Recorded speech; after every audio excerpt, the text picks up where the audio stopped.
সিলেটের MC college ছাত্রাবাসে তরুণীকে তুলে নিয়ে সংঘবদ্ধ ধর্ষণের ঘটনায় করা মামলার বিচার দ্রুত বিচার ট্রাইব্যুনালে হতে বাধা নেই বলে আদেশ দিয়েছেন আপিল বিভাগ। সকালে আপিল বিভাগের জ্যেষ্ঠ বিচারপতি আশফাকুল ইসলামের নেতৃত্বাধীন ৩ বিচারপতির আপিল বেঞ্চে আদেশ দেন। ২ বছর আগে ছাত্রলীগের নেতাদের বিচার দ্রুত বিচার ট্রাইব্যুনালে যাতে না হয় সেজন্য রাষ্ট্রপক্ষ যে আপিল করেছিল এদিন তা প্রত্যাহার করে নেওয়া হয়। ৫ বছর আগের ওই ঘটনার দায়ের করা মামলায় আদালতে অভিযোগ গঠন করা হয়েছে, তবে এখনো শুরু হয়নি শুনানি। ২০২০ সালের ২৫ সেপ্টেম্বর এমসি কলেজের ছাত্রাবাসে স্বামীকে আটকে রেখে ওই তরুণীকে ধর্ষণ করা হয়।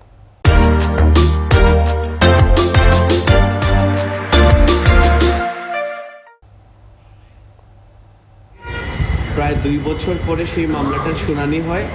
রাষ্ট্রপক্ষ তার অ্যাপিলটি নিজেরাই প্রত্যাহার করে নিয়েছে।